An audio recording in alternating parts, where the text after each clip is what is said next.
106.5. Son las 9:04. Entonces, señores, están con nosotros don Carlos Alberto Montaner. Primero vamos a hablar del libro y después de algunos temas que quedan pendientes y algunas cosas que se desprenden de lo dicho por el expresidente Quiroga, porque también hay otra preocupación y esa preocupación ha sido tema de muchos seminarios. Recientemente hubo uno donde había un grupo de personalidades hablando sobre el problema del gobierno de los jueces, que es otra cosa también extrema, ¿no? Pero bueno, vamos a hablar de... La política de los jueces. Sí, y el gobierno de los jueces como... politizados. Como gente ahora que no ha sido electa por nadie, de repente se toma atribuciones que lo llevan a desconocer decisiones de una persona que ha sido electa. Entonces, bueno, pero vamos a hablar del manual, de este manual para electores, para presidentes, electoras y electoras, que es sería la versión moderna del Príncipe de Maquiavelo. Bueno. Sería, Julio, gracias por la introducción, y gracias, María Elena, y Consuelo.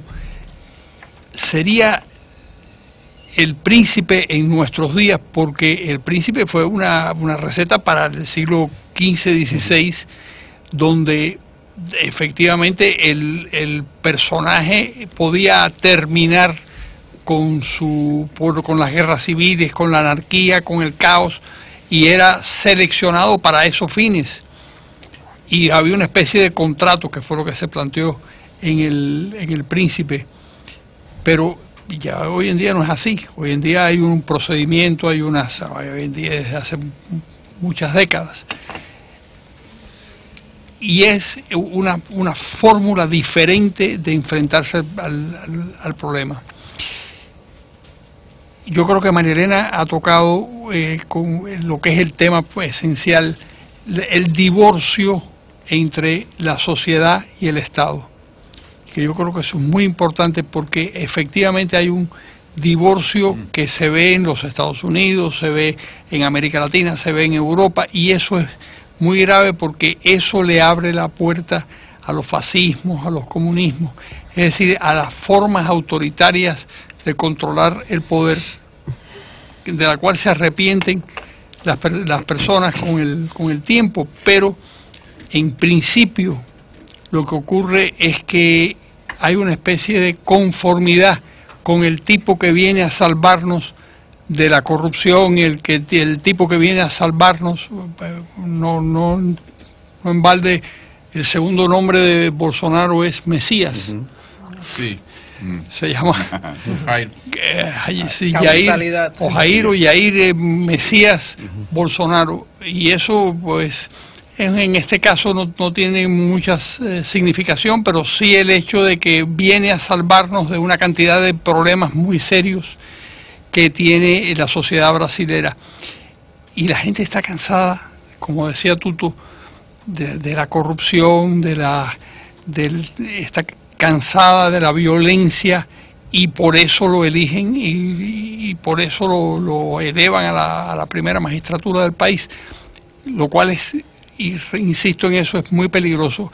Y el manual lo que intenta es recuperar el gusto por las instituciones, el entender que los 20 países más prósperos del mundo funcionan sobre la base de instituciones y las leyes, y no sobre la base de los caudillos iluminados. Con este manual, que me parece, ¿qué sería lo apropiado para alcanzar la presidencia? ¿Las recomendaciones de este manual o comportarse como el perfecto idiota latinoamericano? Es decir, ¿puede llegar a la presidencia de la República una persona que encarne la realidad y hable de la realidad, o puede llegar a la presidencia de la República, por ejemplo, lo que está ocurriendo un López Obrador?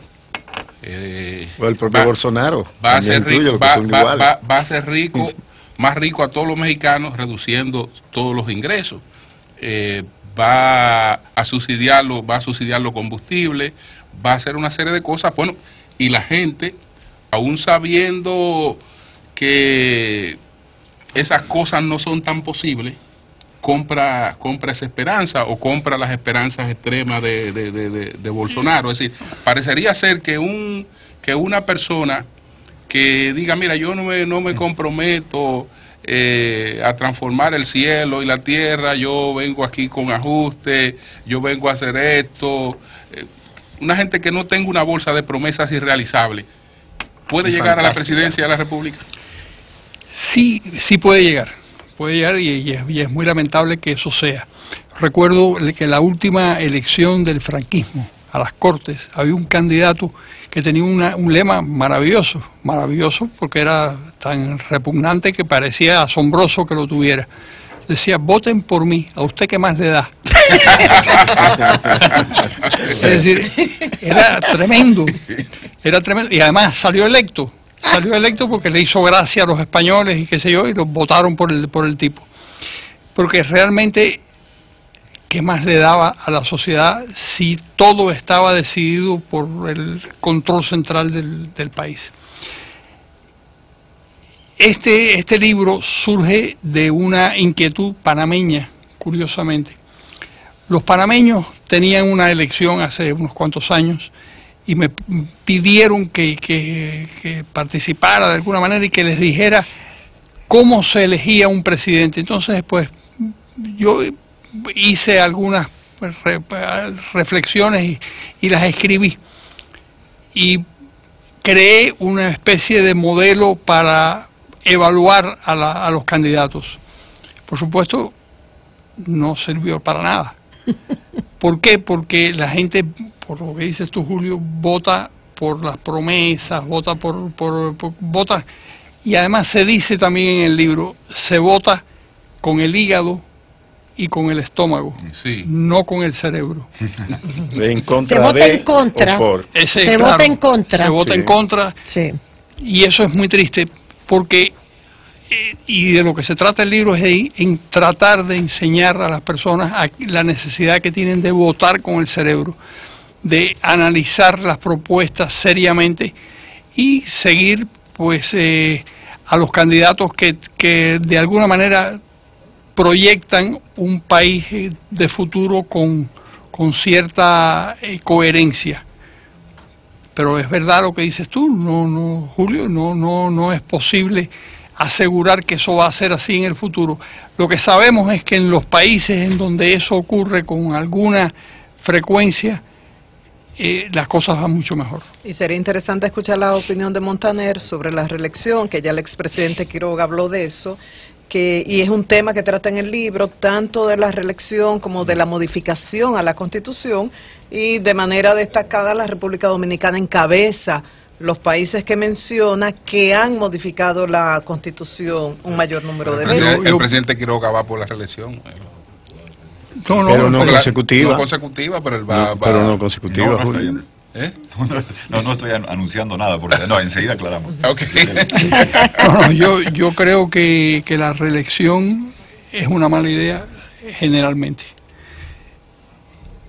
Creo que curiosamente el modelo mexicano es el mejor o el menos malo.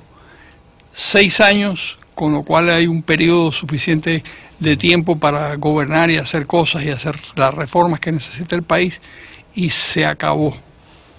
¿Por qué se acabó? Bueno, porque pobre de los países que necesitan a unos líderes que se reelijan para poder resolver los problemas del país, de la sociedad.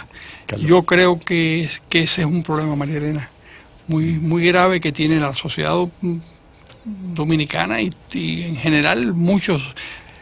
Todo esto empezó en Costa Rica. Sí, así es. Con Oscar Arias, que es un demócrata y sin duda, pero el hombre que invoca el derecho a ser reelegido es él, cosa que a mí me parece que es un error. Carlos Alberto, la dificultad para escoger de manera racional, es decir, el voto que propone al elector. El ideal es que la gente medite la propuesta, tome decisiones a partir del interés colectivo y mirando la perspectiva de futuro. Pero estamos viendo cómo, por ejemplo, una sociedad como la alemana, la alternativa para Alemania, cada vez se convierte en un ente más decisivo en la política. Y vemos también cómo resulta difícil incluso conectarse con líderes que tienen un discurso durante su campaña y un comportamiento muy distante durante sus gestiones. Algunos, primero, aprovechan la miseria de la gente para hacerle ofertas fantásticas y realizables, y otros, pues, le plantean ideas que después se distancian de ellas. Es decir, cómo el elector decide y no se cansa, bueno, de qué manera yo escojo esto. Claro.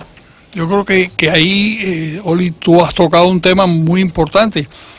¿Qué pasa cuando hay una traición a las promesas de la campaña? Yo creo que no queda más remedio que aceptar que la persona, pues, salvo que sea un delincuente y que se demuestre que sea un delincuente y que haya la posibilidad de un impeachment, lo que hay es que esperar y elegir mejor la próxima vez. Que la democracia permite eso. El gobierno de los Estados Unidos tiene casi 250 años de práctica democrática y ha tenido presidentes pésimos, presidentes regulares, presidentes buenos, y lo que ha hecho es esperar al próximo mandato. Y esa es una regla clave en la democracia. Don Carlos Alberto, buscando lo que usted, ahora no recuerdo cómo es que se llama el título, lo estaba leyendo en el iPad, sobre la Fidel, la personalidad de Fidel. A mí me impactó. Usted lo describe de una manera magistral, pero también, es uno de sus libros, también describe a Cuba y la historia de Cuba. ¿Por qué ahora se habla solamente ahora, como si fuera un fenómeno nuevo? Lo que usted explica de lo que sucedió en Cuba, con los gobernantes cubanos, con Chivá, con Estrada Palma, es lo mismo. La corrupción, aquí también. Aquí teníamos gobiernos que endeudaron el país, gobiernos como el de Lili, como el de Baez, que endeudaron el país, que nos quebraron. O sea, no son fenómenos nuevos. ¿Por qué ahora lo presentan como si fueran fenómenos nuevos? La corrupción, la falta de cumplimiento de las promesas. ¿Por qué ahora como si fueran fenómenos nuevos? Yo creo que porque ha llegado un momento de madurez en nuestros pueblos que pueden asumir esas posiciones y que ya no vale aquello de mi madre con razón o sin ella, sino hay que someterse a la autoridad de la ley. Y cuando un gobernante no se somete a la autoridad de la ley, queda totalmente señalado por la sociedad y eso me parece que es importante. Y tiene que ver también con lo que explicaba don Tuto, con la cuestión de la comunicación, de la información. Claro. O sea que eso le da pie a que la información viaje y que no haya tantas cosas escondidas. Así mismo es. ¿Cuánto incide actualmente para ser elegido el que los candidatos fijen posición ante temas como el aborto, por ejemplo, tomando en cuenta los votos de feministas, activistas por los derechos de la mujer y la mujer en general, y también los votos de las iglesias, católicas y no católicas? Yo creo que depende del país y depende de la sociedad y de la influencia moral que tenga la iglesia dentro de cada país y dentro de cada sociedad. A mi juicio son pequeños grupos que tienen una gran capacidad de llegar a los medios de comunicación, pero si me preguntaran a mí, yo diría que la mayor parte de la gente es pro-choice, es decir, la mayor parte de la gente estaría de acuerdo en que las mujeres tienen el derecho a decidir sobre su propio cuerpo, porque lo que sí ha entrado en el derecho universal de una manera tremenda en las últimas décadas es el derecho sobre la propia sobre el propio cuerpo, que incluye el derecho a no tener un hijo que no se quiere, el derecho a utilizar drogas si una persona quiere ser tan cretino de utilizar la cocaína, pues el Estado no tiene por qué impedirlo. Si una persona tiene el derecho, o si una persona quiere no seguir viviendo porque se siente muy mal, porque está muy deprimido, porque tiene derecho a la eutanasia, tiene derecho al suicidio, incluso tiene el derecho al suicidio asistido. Sí. Yo creo que eso ha entrado muy fuertemente y mi impresión es que la mayor parte de la gente piensa que eso es así. Pero va a depender de nuevo del peso que tenga en la sociedad la iglesia correspondiente.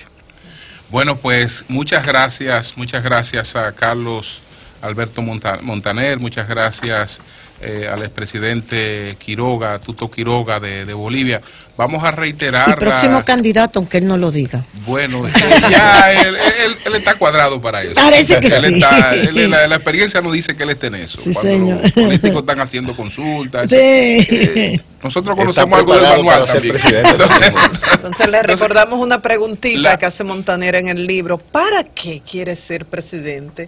¿Cuál es la intención? Pero nada, ya él tendrá tiempo para presentarlo. Digo, ser presidente nuevamente. Que por cierto, a propósito del libro, se nos pega aquí un ramplimazo en el libro de Montaner. ¿Por qué? Porque nosotros, la República Dominicana, dice Montaner aquí que ha tenido 38 reformas constitucionales, sí, y que Estados Unidos nada más ha tenido una, o una sola, en la de Estados Unidos, una sola, son enmiendas. Estados Unidos una sola constitución, nosotros hemos tenido 38. Y otro aspecto que hemos cuestionado, tanto Oli como yo hemos insistido mucho en eso a lo largo del tiempo, que está planteado aquí, es que aspiraciones económicas se consagran como derechos constitucionales, sí, sin tener un peso para ponerle en ejecución. Claro. Por ejemplo, el derecho a la vivienda, pues eso se consagra como un derecho constitucional. No hay un centavo para ponerlo en ejecución, pero es un derecho, es un derecho constitucional cuando son simplemente aspiraciones económicas. ¿No puede agregar algo de esto aquí finalmente? No, yo creo que eso es muy importante. Tú tienes que decir algo sobre eso, porque tú, quien ha tenido en este grupo la posibilidad de gobernar ha sido tú. No, yo primero, gracias por la oportunidad de estar acá. Les deseo siempre lo mejor a República Dominicana, que avancen hacia adelante. Dos anotaciones finales. Carlos Alberto comentaba sobre la fuerza y el impacto de los movimientos cristiano-evangélicos en una región que ha sido tradicionalmente católica, y creo que es digno de análisis, y yo quiero empezar a averiguar cómo es posible que en el mismo año, con meses de diferencia, en dos países gigantescos como México y Brasil, hubiésemos visto una influencia decisiva de movimientos cristianos, en México con López Obrador, y en Brasil con Bolsonaro, que creo que no se parecen en mucho, pero muestra que la agenda valórica tiene un grado de pragmatismo. Y en Estados Unidos con Trump también. Exactamente, con Trump, mientras existan los jueces, eso muestra que algo está pasando y es digno de estudio. Sobre la Constitución, mira, está claro de que en América Latina a veces tenemos la tendencia de no entender que es la regla de convivencia de largo plazo y estructural, como Estados Unidos, que ha tenido una con enmiendas, o los ingleses que no la tienen, y nosotros muchas veces volvemos las constituciones una suerte de carta a Papá Noel. ¿Qué queremos para Navidad? Salud, educación, vivienda, bienestar. Todo eso está consagrado como derecho, no hay un centavo para ser pelotero en las grandes ligas. Todo lo que uno quiere lo pone en la Constitución, esperando que se materialice. Bueno, muchas gracias. Vamos a reiterar entonces la puesta en circulación del libro. Vamos a saludar a Homero González y a Hansel Román, que son del Centro de Análisis de Políticas Públicas.